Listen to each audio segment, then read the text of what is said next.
You are listening to the Riverbend Youth Podcast.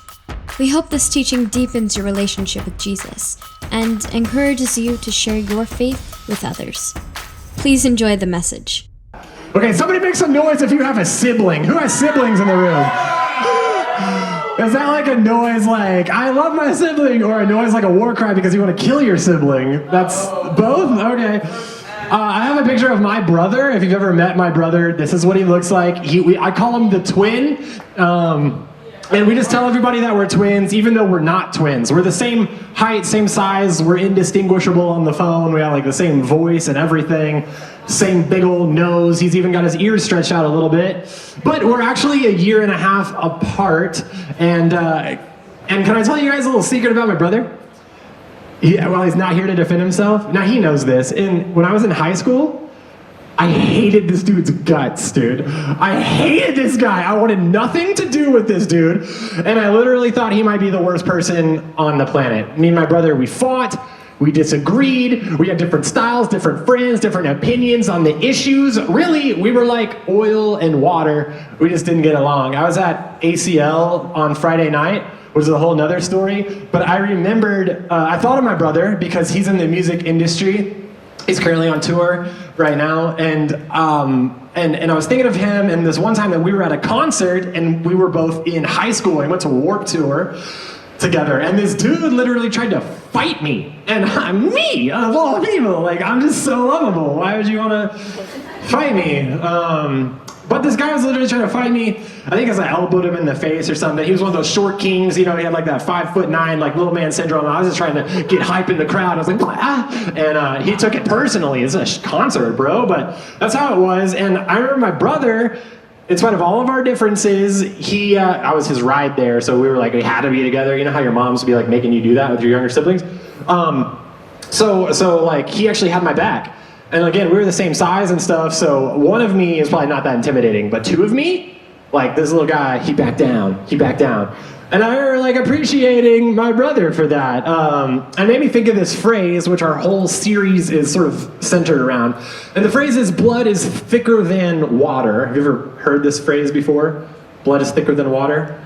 Maybe not. It's apparently a phrase, and what it basically means is that your family ties, the people that you're blood related to, these relationships are more crucial than any other relationship that you might have, even friends.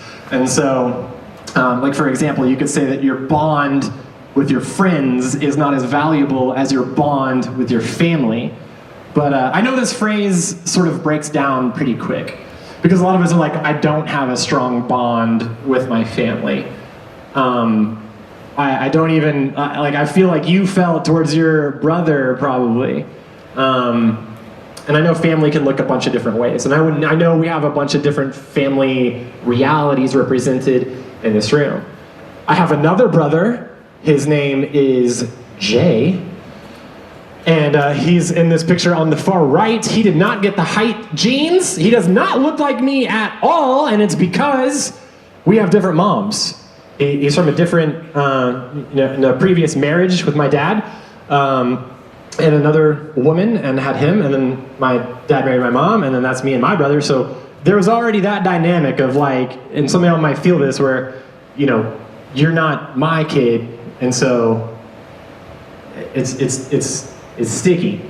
My wife and I have two boys, and we also have two little girls, and that's Maisie and Ivy, and they are adopted, so they're not blood related to us at all, even though they are our daughters. This is us at the daddy-daughter dance. It was like 1950s themed, so that's why I look like I'm from Greece or something like that. I don't know. I'm not as buff as John Travolta, but nevertheless, I tried. I am John Travolta. I'm him. And maybe for you, like, I've introduced this concept of family now, and you're thinking about your family. Maybe you have a step-parent or a step-sibling, or maybe you're sitting here today, and like I said, you don't like your family at all. And that was me in high school. It's just hard to be vulnerable sometimes and talk about it, and sometimes we want to brush it under the rug and just pretend like it doesn't exist. Family's complicated. Family is complicated, right? And if you feel like this, and you're here today, then there's probably a sliver of you that wonders, how does my faith and my family intersect? Like, if I'm supposed to be a person that follows Jesus and wants to learn about him and God and the Bible, it can be sort of awkward to like have that with their family sometimes, like if they want to pray together, or maybe your family doesn't pray together, or maybe they do or don't eat together, or maybe y'all like don't talk about the Bible together, or maybe they just make you come to church whether you want to or not. And it's just kind of like another layer on top of the already complicated layers that exist. But sort of the crux of this series is to open our mind on what the concept of family really even is. Like maybe it's more than just the people that you're blood related to, right? Maybe there's something more to being a Christian and the word family, and so what is that? And that's what I want to dive into. So if you have a Bible or the Bible app, you can go ahead and flip it open to John chapter 13. And you just get in there because we're going to be getting into a lot of scripture today. And you can highlight it and underline it and share it and all that kind of stuff. But as you're getting there, John chapter 13, I'll sort of set it up. So John was one of Jesus' friends, and he became a follower of Jesus because he recognized pretty quick, this guy is something special. I believe he really is the creator and sustainer of the universe. I believe that he really is God in physical form. He's working miracles, and he's proving it with his actions and with his words, and he's perfect. He's living this perfect life that no one else could live. And so John was a follower, but he was also a friend of Jesus, and they're at this meal together here in John chapter 13. And Jesus' friends didn't know that this was going to be the last meal that they ever had together, but Jesus did, because he knew everything. Jesus also knew that things were about to get extremely complicated and emotional for these guys. And so I want you to look at what he writes in the very beginning of John chapter 13, starting in verse 1. John writes, "It was just before the Passover festival, and Jesus knew that the hour had come for him to leave this world and go to the Father. Having loved his own who were in the world, he loved them to the end." Jesus loved his friends to the end. So what does that mean? What does that look like? Well, we read on. Jesus knew that the Father had put all things under his power, and that he had come from God and was returning to God. So he gets up from the meal. Like, picture yourself at this table just enjoying some delicious, some sushi, right? Yeah, I don't know. That's what I like. But you can like whatever you like. Look, you're having dino nuggets and mac and cheese for all I care. so it's like, yeah, can I get an amen for the dino nuggies? Okay. Yeah, same. So Jesus, he gets up from the meal, he takes off his outer clothing and he wraps a towel around his waist. We read that and we're like, okay, so what? But then at the time they would have understood pretty quickly that this is how the slaves would have been dressed at the time. They would have had a towel wrapped around their waist. Why? Well, as we've talked about before, when people walk in to a place, their feet were super gross because they had to walk everywhere. They didn't have cars and open shoes, sandals and stuff. So there'd be essentially a slave there to wash their feet before they came into the house. But these guys were having this meal in a place called the Upper Room. It was a very holy place, so there wasn't a slave there to wash everybody's feet. So what does Jesus do? He assumes that position for his friends. It says this, that after he wrapped the towel around his waist, he poured water into a basin and began to wash the disciples' feet, drying them with the towel that he wrapped around him. Now, this task was reserved for the lowest of low. So when Jesus, who, like I said, is God himself, is a person with all authority, a person with all power, takes on this subservient form for his friends, you've got to ask the question like, why? What are you doing? What are you trying to demonstrate here? What does this signify? It signifies love. It signifies love, and this is why Jesus follows it up with a new command. You know the 10 Commandments? Jesus was like, here's another one. He can add to it because he is God. Only he could do this. He says, a new command I give to you, Verse 10, we kind of left this one out. Love one another. It's very simple. That's why I have LGLP tattooed on my wrist. It stands for love God, love people. BTQ. I'm just kidding. Okay. He says, love one another as I have loved you, so you must also love one another. By this, he's like, this is how everyone will know that you're my disciples. And he says it again, if you will love one another. He says love so many times.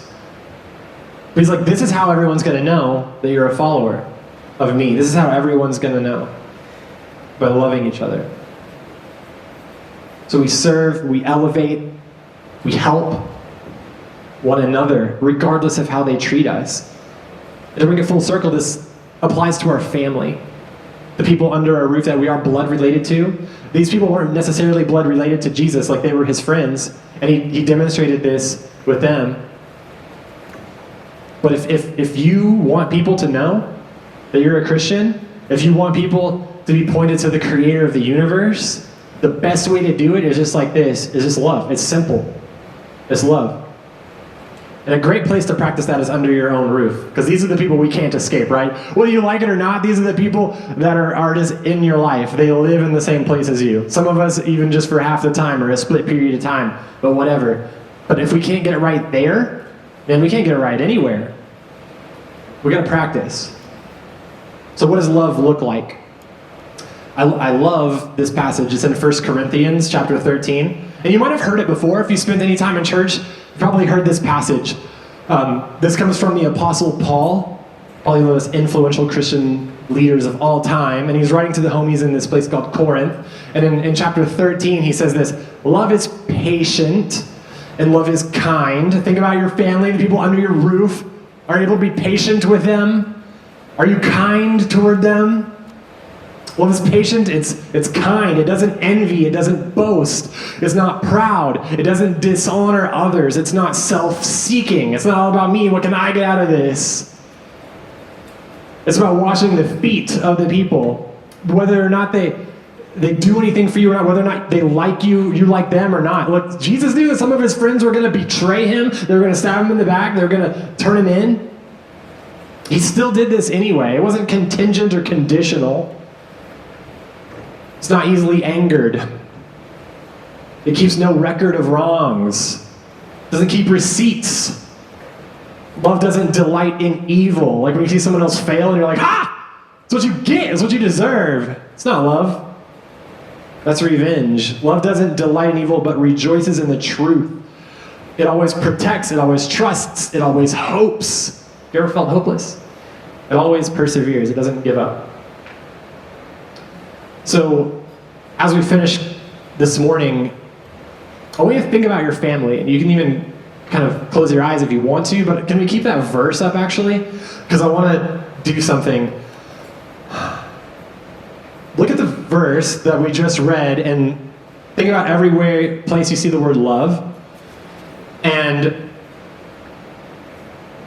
try to replace that word with your name. And think about the person in your family that you have a particularly hard time with. Maybe you have a hard time loving them. And then look at this list and put your name there and say, I am patient.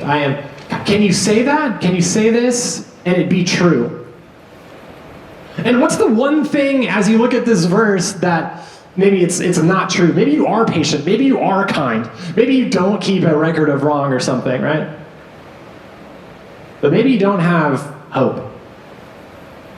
What's the one thing that you struggle with on this list? Maybe you're pretty good at a lot of them, but if there's one or two things that you could work on, just kind of take a second and let it sink in and ask yourself why that might be.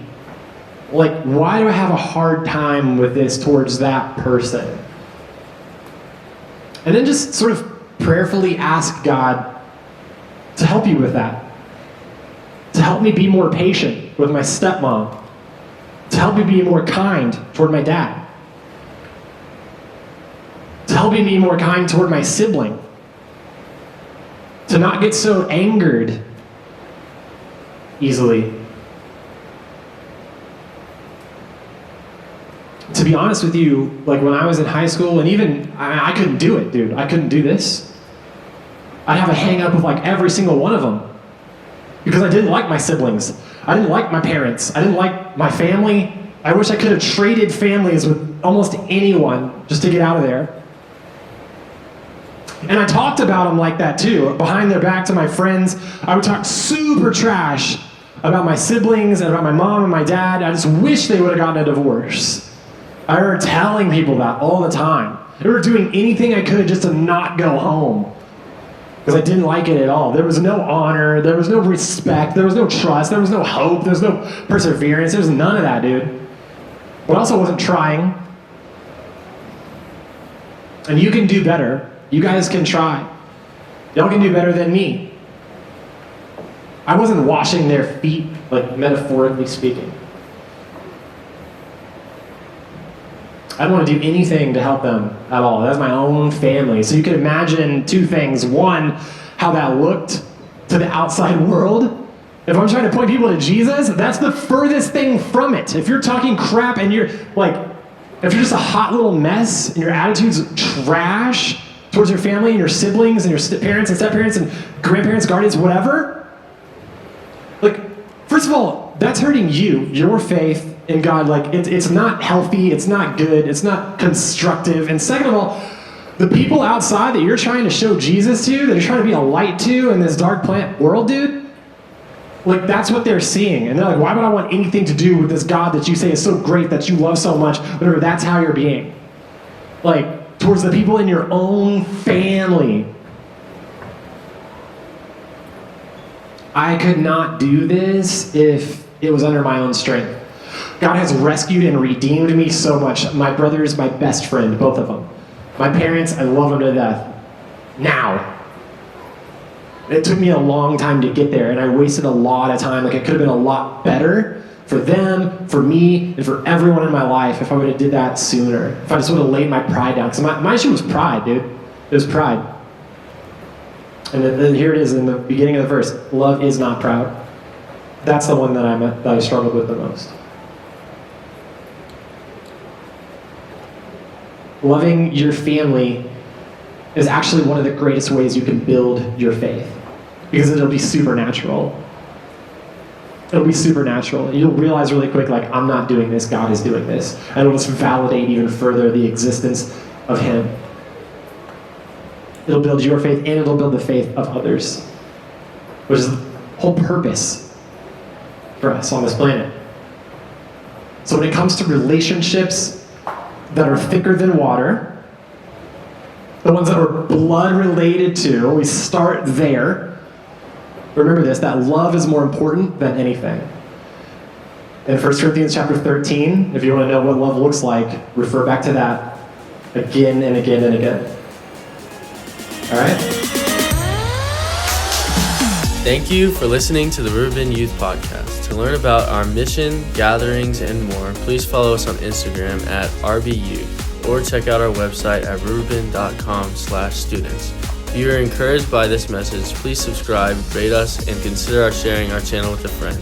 Available anywhere you get podcasts.